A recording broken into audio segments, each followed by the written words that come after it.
दिव्य दरबार को लेकर सोशल मीडिया पर आपने बागेश्वर धाम के पीठाधीश धीरेन्द्र कृष्ण शास्त्री और पन्नूकर सरकार में विवाद को अक्सर देखा होगा, लेकिन आज हम आपको एक ऐसे संत का इंटरव्यू सुनाएंगे जो पन्नूकर सरकार को अपना गुरु और बागेश्वर महाराज को अपना आदर्श मानते हैं। सागर में उनका भी 2 दिवसीय दिव्य दरबार चल रहा है। यह संत है नागेश्वर धाम के पीठाधीश ओमकार जी महाराज, जो मकरोनिया के सागर स्टेट कॉलोनी में जस्सी सरदार के निवास पर रुके हुए हैं, जहां सागर के कई गणमान्य लोग उनसे मिलने पहुंच रहे हैं। वहीं पहलवान बाबा मंदिर में 2 दिवसीय दिव्य दरबार इनका भी चल रहा है, जहां बड़ी संख्या में लोग अपना पर्चा बनवाने पहुंच रहे हैं। तो देखें सागर समाचार पर ओमकार महाराज से खास बातचीत, अपने गुरु और अपने आदर्श के बीच छिड़े विवाद को लेकर उनका क्या कहना है। सर्वप्रथम सभी चैनल वालों के लिए जय सिया राम, जय नाथेश्वर धाम, जय बालाजी। यह दिव्य दरबार नाथेश्वर धाम बालाजी सरकार का दिव्य दरबार है, जो कि ब्रह्मदेव सरकार की असीम अनुकंपा से, उनकी दिव्य कृपा से चलता है। जो कि हमारे कुल देवता हैं वो ब्रह्मदेव सरकार है, उन्हीं की कृपा से वो नाथेश्वर धाम बालाजी सरकार की दिव्य दरबार उन्हीं की कृपा से चलता है। हम परम पूजनीय श्री पादाश पंडित पूज्यपाल श्री हाथीवान सरकार की कृपा पात्र है, पूज्य श्री पन्नूकर धाम सरकार की कृपा पात्र हैं। उन्हीं को अपना एक आदर्श और एक अपना गुरु मानते हैं और उन्हीं की कृपा से दिव्य दरबार चलता है। यह दिव्य दरबार पहले जगह जगह काफ़ी लगा चुका कमरे में, पर एक हमारा ऐसा विचार था दिव्य दरबार में कहें 3 साल से चल रहा है। दिव्य दरबार 3 साल से कंटिन्यू दिव्य दरबार लग रहा है, जो कि हमारे इस बात को कहने में कोई दोहराया नहीं है। हमारा जो पैतृक गाँव है वहाँ पर 4 पीढ़ी से पूजा चली आ रही है, जो कि पूजा हमारे बब्बा जी की पूजा करते थे, जो कि एक तांत्रिक भी हुए हैं। उनकी कृपा से और कहते हैं कि समय बीत जाता है पर कीचड़ में ही कमल खिला करता है। समय बीतते बीतते जब कीचड़ जितना ज़्यादा हो जाएगा उतना अच्छा ही कमल खिलता है। तो बालाजी सरकार की कृपा से, उन्हीं की कृपा से एक अपना मानते हैं कि हम उनके एक तेज पुण्य के ही कमल के फूल की तरह हैं। कमल का फूल तो उन्हीं की कमल के फूल की तरह हैं, जो कि हमें पन्नूकर धाम सरकार का आशीर्वाद मिला, उनके द्वारा हमारा उनसे जुड़ाव हुआ। अब उनका आशीर्वाद से दिव्य दरबार चल रहा है। लेकिन आदर्श से हम बागेश्वर धाम सरकार को ही मानते हैं अपना आदर्श। जैसे कि कोई बच्चा है, कोई लाइन में कोई आगे बढ़ता है, तो उसके कोई ना कोई एक आदर्श होते हैं जिसके पद चिन्हों पर वो चलना चाहता है। आदर्श से हम बागेश्वर धाम सरकार को मानते हैं, लेकिन हम जो शिष्य हैं वो पन्नूकर धाम सरकार के। दिव्य दरबार तो 3 साल से चल रहा है, पर लेकिन जो दिव्य दरबार है अधिकतर हमारा ये प्रयास था कि स्थान पर बैठना है। स्थान पर बैठेंगे तब इस दिव्य दरबार का भी विकास होगा, स्थान का भी विकास होगा। गुरु जी की आज्ञा हुई, गुरु जी ने आदेश दिया कि बेटा तुम देखो चौराहे पे भीड़ को इकट्ठी करना, किसी को एक पत्थर मार दो 10 लोग इकट्ठे होकर देखने लगेंगे। बट जंगल में अगर आप मंगल करते तब तो आप हमारे शिष्य हो, नहीं तो शिष्य कहने के अधिकारी आप नहीं हो। तो हम जंगल में बैठे। जंगल कहाँ पर? जो नाथेश्वर धाम बालाजी सरकार सिद्धपीठ का जो दिव्य दरबार है वो पथरिया बामन, जो रजमास से ठीक 3-4 किलोमीटर अंतर्गत है, खेरा रोड पर।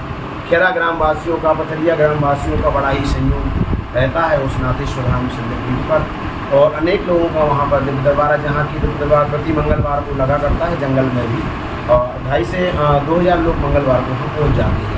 क्योंकि कंटिन्यू अभी 9 महीने 15 दिन से कंटिन्यू दिव्य दरबार वहाँ पर लगाया जा रहा है मंगलवार। अगर बाहर का दिव्य दरबार ना हुआ तो अभी हमारा दिव्य दरबार यहाँ था, शनिवार रविवार का यहाँ पर दिव्य दरबार है, मंगल को धाम पे लगेगा। मंगल को धाम पे दिव्य दरबार लगने के बाद तुरंत ही हम निकल जाएंगे झांसी फरसा में दिव्य दरबार है, जो कि हम पूर्व में ही वहाँ पर दिव्य दरबार हम लगा चुके हैं।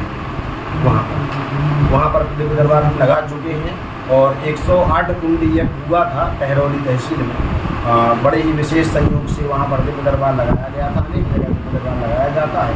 यहाँ पर भी सागर में भी जाट पथरिया में दिव्य दरबार लगाया गया था, बड़े ही भव्य रूप में भागवत कथा हुई थी, पटेल परिवार में जगह जगह दिव्य दरबार ही लगाया जाता है। ये पूर्णतः बालाजी सरकार की कृपा से चलता है। भारत हिंदू राष्ट्र बने, इसको लेके आपकी क्या सोच है? बागेश्वर महाराज की जो मुहिम है हिंदू राष्ट्र, देखिए बालाजी सरकार की कृपा से है।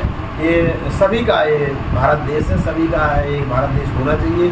और अगर इसकी विशेष मांग हो, अगर भारत सरकार इसमें विशेष सहायता करे, तो जो हिंदू राष्ट्र के लिए बात कर रहा है उसके साथ है।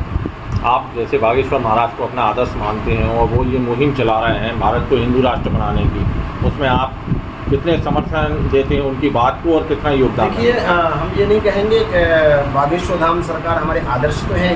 अगर बागेश्वर धाम सरकार ने, अगर आप भी इस बात को करेंगे के जो धर्म की रक्षा के लिए हमको बात करना है, धर्म के लिए हमको चलना है, तो बागेश्वर धाम सरकार के हम तो आपके भी साथ हैं, बागेश्वर धाम सरकार के भी हम साथ हैं। तो हिंदू राष्ट्र की बात करें, अपने देश के रक्षक की बात करें, गौ रक्षा की बात करें, रामचरितमानस को आगे ले जाने की बात करें, जो उसके साथ है एक तरफ आपके गुरु हैं, एक तरफ आपके आदर्श हैं, लेकिन दोनों में दिव्य दरबार को लेकर वाद विवाद की स्थिति बनी रहती है। आप इसमें क्या कहेंगे? देखिए हमारे गुरु हैं, पंडोबा धाम सरकार हमारे सदा सर्वदा गुरु हैं, लेकिन आदर्श हमारे बागेश्वर धाम सरकार है। देखिए जैसे ना कि वो अधर्म कर रहे हैं, ना कि वो धर्म कर रहे हैं। धर्म का प्रचार हमारे आदर्श भी कर रहे हैं, धर्म का प्रचार पंडोबा धाम सरकार भी कर रहे हैं। अगर पंडोबा धाम सरकार धर्म का प्रचार कर रहे हैं तो दोनों में आपस में कहीं से भी कहीं तक मनमुटाव नहीं है। दतिया में बड़ाई बबूल कार्यक्रम हुआ था, तो उसमें साथ थे। और आज अगर अभी 108 कन्याओं का विवाह हुआ था, वहाँ पर 108 की बात थी, लेकिन 126 हो गई थी कन्या बागेश्वर धाम में, तो 126 कन्या हो गई थी। लेकिन आप ये बात जान लीजिए, वहाँ पर भी पंडोबा धाम सरकार की उपस्थिति थी। ऐसा नहीं है कि वो कोई ऐसा है, वो तो दिव्य दरबार है। लेकिन ये बात सत्य है कि पूर्वकालीन दिव्य दरबार मात्र एक ही था, वो की हाथीवान सरकार का दिव्य दरबार। उसके बाद पंडोबा धाम सरकार के ऊपर कृपा हुई, उसके बाद पंडोबा धाम सरकार की कृपा करने के बाद में फिर जो सुर्खियों में आए हमारे बागेश्वर धाम सरकार, फिर तो अब जगह जगह दिव्य दरबार हमें ऐसे देखने को मिलता है। अनेक दिव्य दरबार है, पर पर्चा किसका कैसे बनता है बालाजी सरकार स्वयं जानती, क्योंकि बालाजी सरकार की कृपा अष्ट सिद्धि नव निधि के दाता अस्वर दीन जानकी माता, अष्ट सिद्धि के वो जो दाता है वो हनुमान जी महाराज है। तो हनुमान जी महाराज की कृपा से ही जगह जगह दिव्य दरबार और जगह व्यक्ति को समस्या का समाधान भी होता है। जो हमारा दरबार है पूर्णतः निःशुल्क रहता है, निःशुल्क था, निःशुल्क है और सदा सर्वदा निःशुल्क ही रहेगा, इसमें कोई शुल्क नहीं है। अगर आप नाथेश्वर धाम जाएंगे, निर्माण कार्य चल रहा है, जगह जगह दिव्य दरबार लगाया जाता है, पर किसी से आज तक ये नहीं कहा हमने कि भैया तुम्हारा पर्चा बन गया है, तुम्हें यहाँ पर इतना सहयोग कर दो। नहीं, तुम्हारी श्रद्धा बोले करो, ना बोले ना करो, आओ तो सीताराम, ना आओ तो सीता राधे श्याम। महाराज जी, ये सिद्ध धाम कहाँ पड़ता है? नाथेश्वर धाम कहाँ पर पड़ता है? ये रजमास से मात्र 5 किलोमीटर है, और रजमास से 5 किलोमीटर है पश्चिम की, रजमास से पश्चिम की ओर पथरिया बामन से अंदर घुस के जाना पड़ेगा। खेरा रोड पर 5 किलो, खेरा रोड पर पथरिया बामन से 1 किलोमीटर आपको अंदर जाना पड़ेगा। खेरा रोड पर पथरिया बामन और खेरा रोड की, खेरा की दोनों हम मेड़े पर हैं। अगर आप बरौदिया से जाएंगे तो बरौदिया से 9 किलोमीटर पड़ेगा बरौदिया से। अगर आप यहाँ से खुरई से जाएंगे तो आपको 40 किलोमीटर पड़ेगा। मालथों से जाएंगे तो 16 किलोमीटर पड़ेगा। रजमास से जाएंगे तो 5 किलोमीटर पड़ेगा, और सागर से जाएंगे तो 45 किलोमीटर पड़ेगा। ये चारों ओर से रास्ता है। खुरई विधानसभा और खुरई विधानसभा है, जो तो हमारे आप जैसा बता रहे हैं, वहाँ पे लोगों की बहुत भीड़ पड़ रही है, और खुरई विधानसभा के विधायक जो हैं, मंत्री हैं, और उन्होंने इतना विकास किया है, तो क्या आपके उस क्षेत्र में कोई विकास हुआ? हाँ, विकास हुआ है। और अभी जैसे कि जल की अव्यवस्थाएँ थी, बहुत ही भव्य रूप में तालाब का निर्माण कार्य हो गया। अभी पीछे उन्होंने एक डबरी खुदवा दी है, और भी रोड की कमी थी तो रोड में भी उन्होंने विकास कर दिया है। रोड वहाँ पर 2 लाइन हो गया है, बहुत बड़ी रूप में 2 लाइन। खेरा को उन्होंने नगर पालिका में, नगर परिषद में जोड़ दिया है, क्योंकि धाम का निर्माण कार्य तो नगर परिषद बरौदिया में जुड़ गई। तो विकास के मंत्री हैं और विकास कर ही रहे हैं। आने वाले टाइम पे धीरे धीरे करके धाम पर भी विकास होता जा रहा है। जैसा कि आपने बोला कि दिव्य दरबार लगता है, बड़ी संख्या में लोग पधारते हैं, तो उनकी सूचना के लिए कोई आपका अधिकृत सोशल मीडिया प्लेटफॉर्म है क्या सूचना के लिए? बिल्कुल, नाथेश्वर धाम सरकार के नाम से फेसबुक पेज है, और यूट्यूब पर भी नाथेश्वर धाम सरकार के नाम से चैनल है। और सभी को एक ही बात हम कहते हैं कि लफड़ा झपड़ा में बिल्कुल पढ़ना नहीं है। पर्चा अगर बिल्कुल आपका सत्य बोलता है तो हाँ बोलना है, और किसी से अगर कोई पैसा मांगता है तो बिल्कुल पैसा देना नहीं है, क्योंकि ये दरबार पूर्णतः नाथेश्वर धाम बालाजी सरकार का निःशुल्क है, निःशुल्क रहेगा, क्योंकि ये बालाजी सरकार की स्वतः कृपा से चलता है। अगर व्यक्ति सोचे कि महाराज जी हमसे इनकी सिफारिश से उनकी सिफारिश से एक पर्चा बना लें, तो पर्चा ना कभी बनाया है ना कभी बनेगा। क्यों नहीं बनेगा?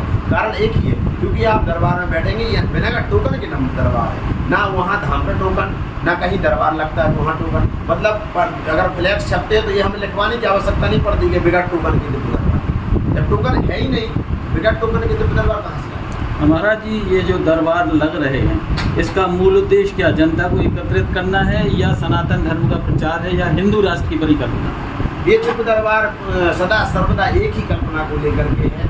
ये दिव्य दरबार की मात्र एक ही विचारधारा है, दिव्य दरबार को लेकर के मात्र एक ही चर्चा करना चाहते हैं कि सदा सर्वदा हमारा जो भारत देश है, हमारा जो हिंदू राष्ट्र होने वाला है, हिंदू राष्ट्र होगा, ये बात सत्य है। लेकिन धर्म का प्रचार करना, धर्म का प्रचार, लोगों के जन जन तक समस्या का समाधान और जन जन तक इस नाथेश्वर धाम बालाजी सरकार की जो कल्पना है, जितनी भी सिद्धियां हैं, इनका एक जागृत रूप में करना। क्योंकि कहते हैं लोग साइंस आ गया, साइंस आ गया, साइंस आ गया, विज्ञान है, विज्ञान है, विज्ञान, पर ज्ञान से ही तो विज्ञान है, ज्ञान से ही तो विज्ञान है। अगर ज्ञान नहीं होता तो विज्ञान कहाँ से? ज्ञान बोले तो जैसे हमें पता है कि भैया ये विज्ञान है, पर हमारे अंदर वो ज्ञान तो है कि हम इस विज्ञान को जान पा रहे हैं। इस बालाजी सरकार की सिद्धि को और बालाजी सरकार के नाम को जन जन तक पहुंचाना ही इस नाथेश्वर धाम बालाजी सरकार का दिव्य दरबार की एक कल्पना है।